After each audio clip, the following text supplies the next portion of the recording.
our first speaker of the second half is Ivy. So her questions of the speech are: why is music so touchable and so emotional? Why does it belong everywhere but nowhere at the same time? And she will talk about how music physically and spiritually influences people's brains and the philosophy of music.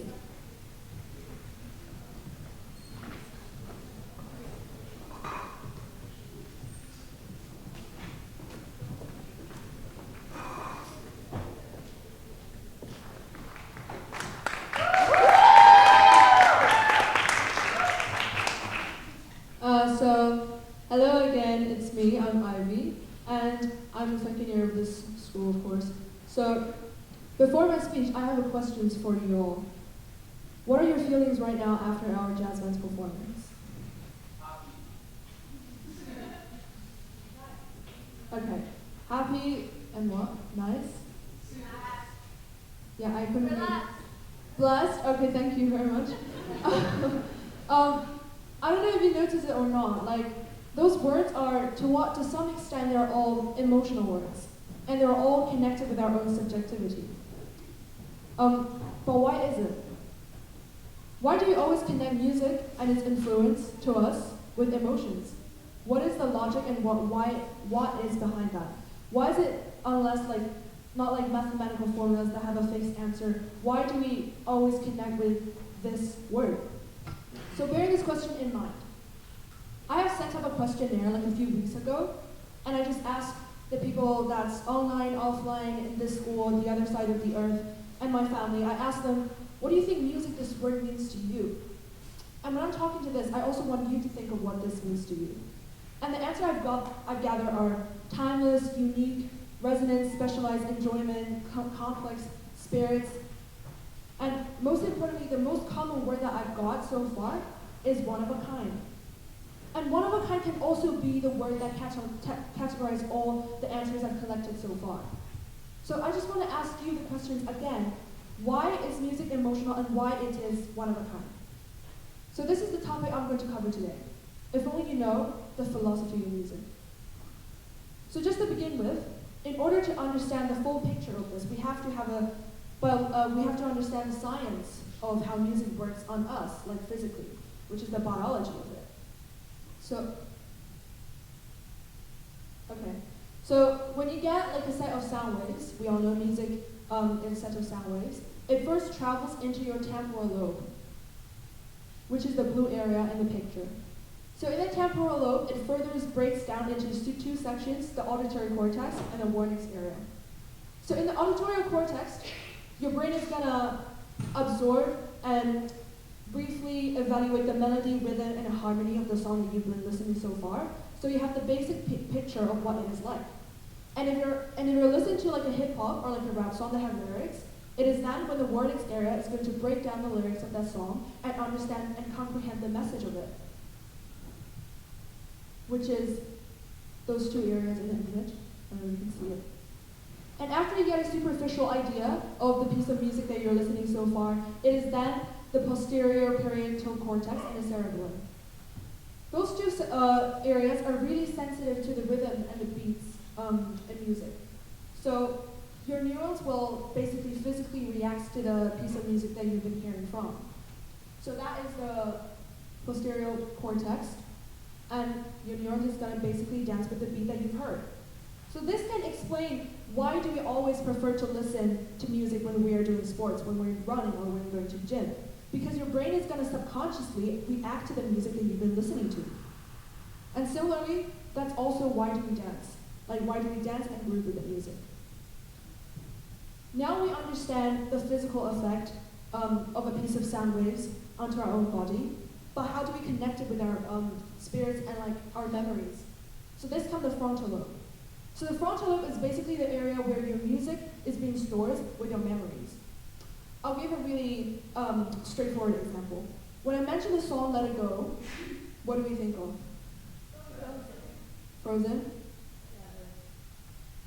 Maybe childhood, Frozen, childhood, Elsa, and maybe like, yes, Anna. So this is a very straightforward example because in most of us, when we're listening to the song Let It Go, like the first time we're listening to that song, we are in the cinema watching Frozen. And now, since then, every time when I mention Let It Go again, you might think of me giving this speech to you, because this is also a way how your brain connects the song and the memories itself. And then, now we understand, why do I feel like a typical thing? Why do I have the image in my brain when I listen to the music? How does it affect us?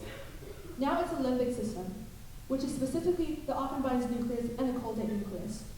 So this is where your brain is going to release the hormone called dopamine, which gave you the sense of satisfaction and happiness. And it is also going to break down all the kinds of music that you have heard so far. So that's why you have a development of different genres. Why that also explains why you like in favor of a specific type of music, and why do you just dislike it. Like let's say you really love like pop songs before, and now you move to classic music. This can explain why. So now we understand like the physical level of how music influences us, but we still didn't figure out the answer. Okay, music does influence us, but why do we still have different emotions? Why do we feel happy, we feel sad, we feel excited when we're listening to different music? I provide you 2 psychological theories for explanations. So first one is learn associations. According to the name, you have a stimulus and a response. For example, when you're hearing the song Uptown Funk, you're going to think of dancing and you're going to be very energetic. That's what you're assuming. Because you've always been born in a condition that every time when they play the song Uptown Funk, you guys are all dancing and everyone looks happy. That is the subconsciousness that you've developed with this stimulus. This can also explain why when people are listening to the same type of music, let's say the same song, but they have different reactions to it. Some people love it, some people dislike it. This is also because according to the same stimuli, people can develop to different response. Accordingly, similarly, it is the idea of musicality. So I believe all of us have somewhat been immersed and being grown up in an environment with music. So we all have to somewhat develop like a certain expectations to the piece of music and the sound wave that we've heard. So if one is already being educated or immersed in a musical environment, they will expect how music sounds and feel like. That's why when you're listening to, let's say, just the 2 of us, when jazz band was just performing, you would expect some jazzy, some very chill environment, but when you're hearing some classical music, you will probably connect it with very solemn and very uptight and complicated structures. But is it actually the music itself that provides the different kinds of emotions? I will explain it with a set of chords. So the chords on the PowerPoint right now is a very classic chord that's in a C major harmony, and it is basically constituted of the chords 1, 5, 6, and 4. So this is a very common chord in very many pop songs, such as, does anyone know how to sing Let It Be?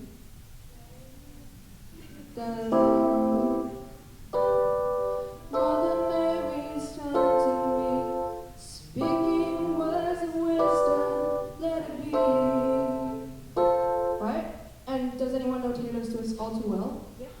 All Too Well.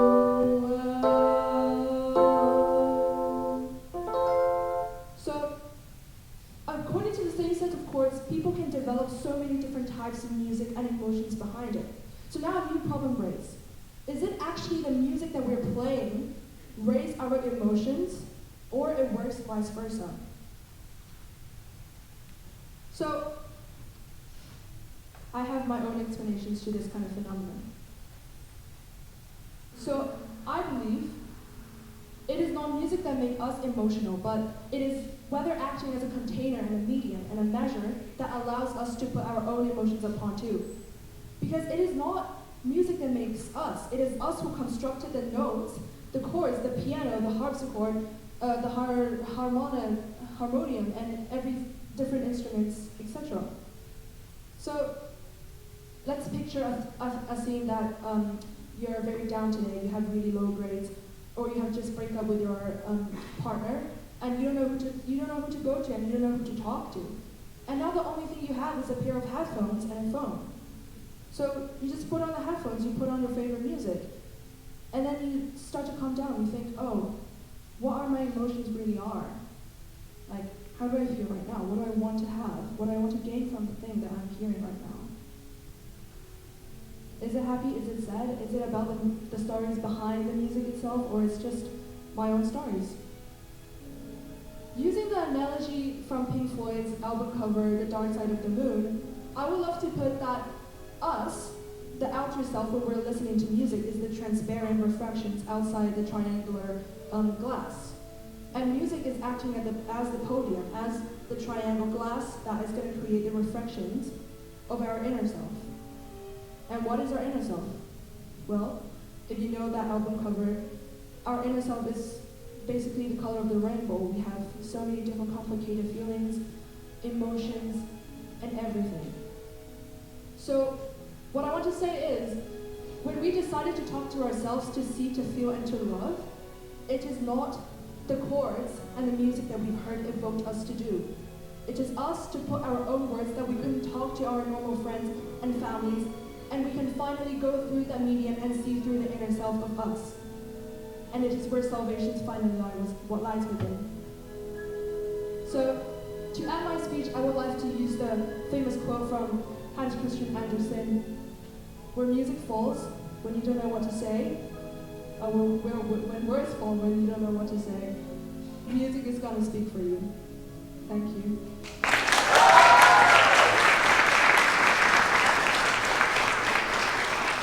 And just one more point, this is one of my favorite piano concerto by Rachmaninoff. It's concerto number 2, movement 2.